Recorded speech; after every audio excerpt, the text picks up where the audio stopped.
I found a way to generate emails using all of your students' IDs, and then you can take that email list and dump it into Google Classroom or whatever you're using, so that all of your it'll send an invite to all of your students. So when they log into their Google Classroom, the invite will already be there.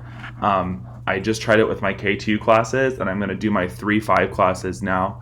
And I wanted to record it so I could share this with you. So you'll log into Infinite Campus like normal, obviously be on the correct year and at the right school. I'm doing this for my Como kids. The section that you have selected does not matter. Click the little dots over here, go to Instruction. You'll see like where you were to enter grades, right? Scroll down here on the left, all the way down to Reports. Click on that.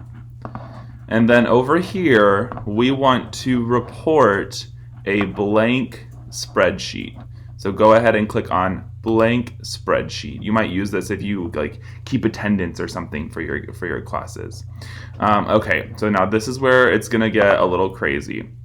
I'm gonna delete everything I have over here. So I want all of my my 3 through 5 kids, because I'd put all of them in the same Google Classroom. You can sort these however you want. So I'm gonna go ahead and select all of them by doing this really quick. So I'm just going through and selecting every section for my classes 3 through 5. Now Como has a lot of MD and ED in it, so that's why you see so many sections popping up here. You might have more or less depending on how your school organizes their things here. I don't group by section because it's going to make the next few steps awkward. So don't have group by section selected. Okay.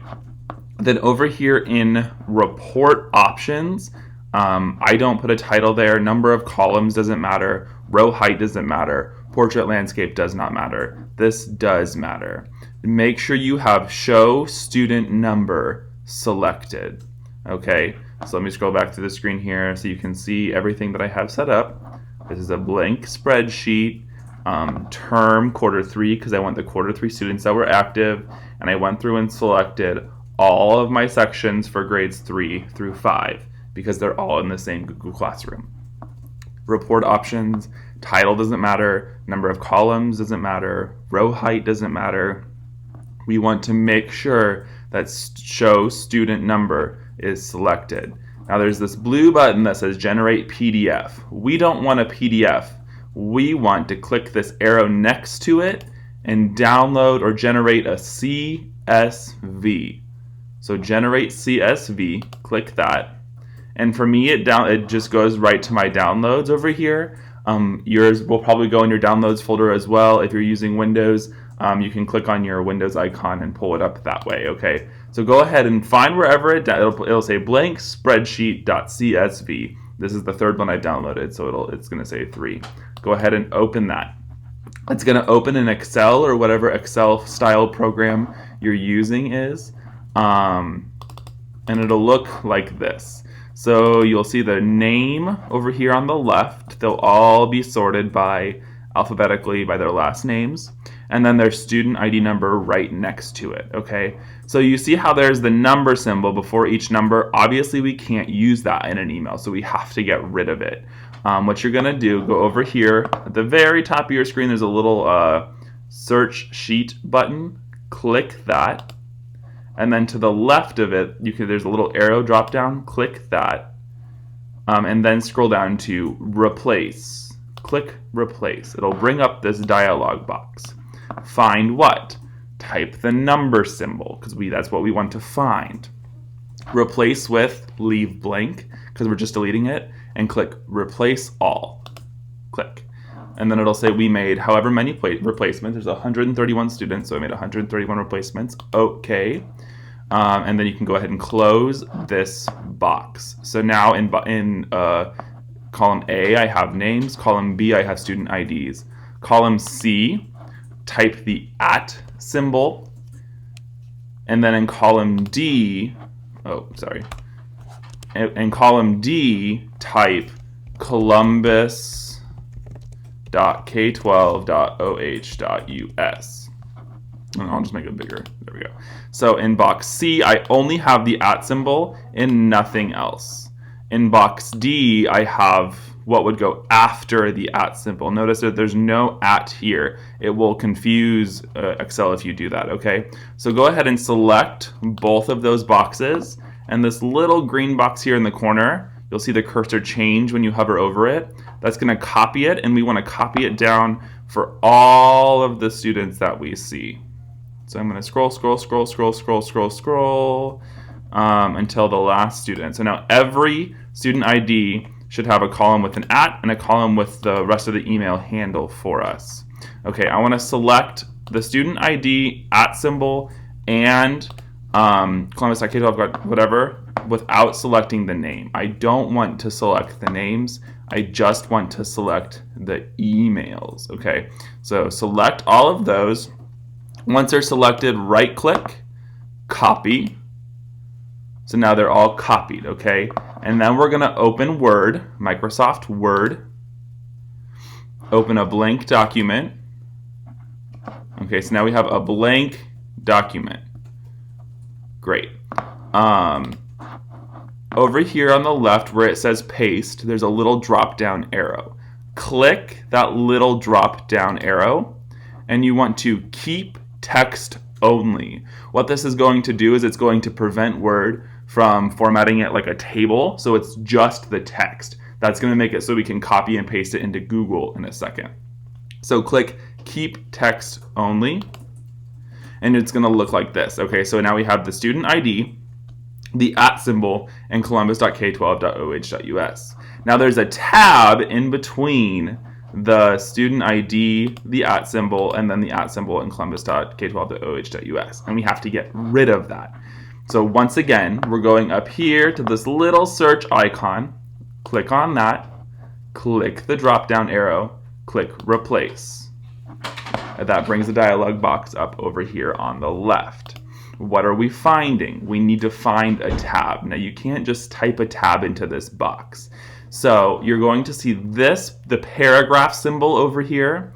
If you click that paragraph symbol, it's going to show where we have tabs and where we have paragraphs. Okay, we want to find and replace the tabs. So I'm going to highlight one tab, nothing else, just the tab. Okay, once it's highlighted, right click, copy, and then over here in find and replace, you can't right click, but you can do your keyboard shortcut for paste. So I'm using a Mac, I have Command V. If you're using a Windows computer, it's going to be Control V, okay? And then if you do it correctly, you will see all of those arrows light up yellow. That means you did it right. If they don't light up yellow, make sure that you selected it, you copied it, and then when you paste it, it's either Command V or Control V, depending on your operating system. Okay, and then of course we're just deleting it, so just click Replace All, and so that number will be double, right? How many students you have, because there's 2 for each one. Okay, now we have this email list. Okay, right click. We want to select all. It's not going to let me do that. Okay, so I'm going to do Command A or Control A will select everything. Command A or Control A will select everything. Right click, copy. Now I'm going to go to my Google Classroom.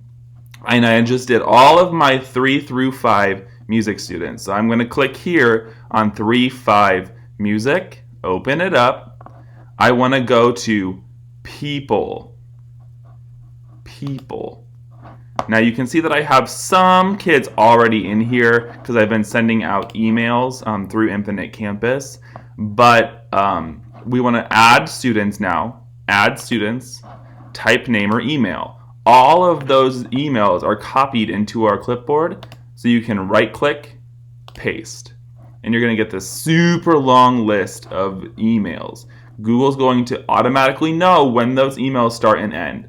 So it says add recipients, click add recipients, and you'll see them generate each email individually. Perfect. Click invite, and it's going to take a while because that's a lot of kids to be inviting. I have some kids already on my Google Classroom. So what it's going to do is it's going to cross-check all of those. And if they're already in the Google Classroom, it'll dismiss those emails and I'll get a red error message on the bottom of my screen here. So this is sending an invite to all of your kids' emails that you posted there. So when they log into their Google Classroom, you don't have to worry about typing in a code or anything. The invitation will just be there and they can click accept and they're already in. They should log in using the same exact thing here. And then you're good to go. Okay, so here's the red box.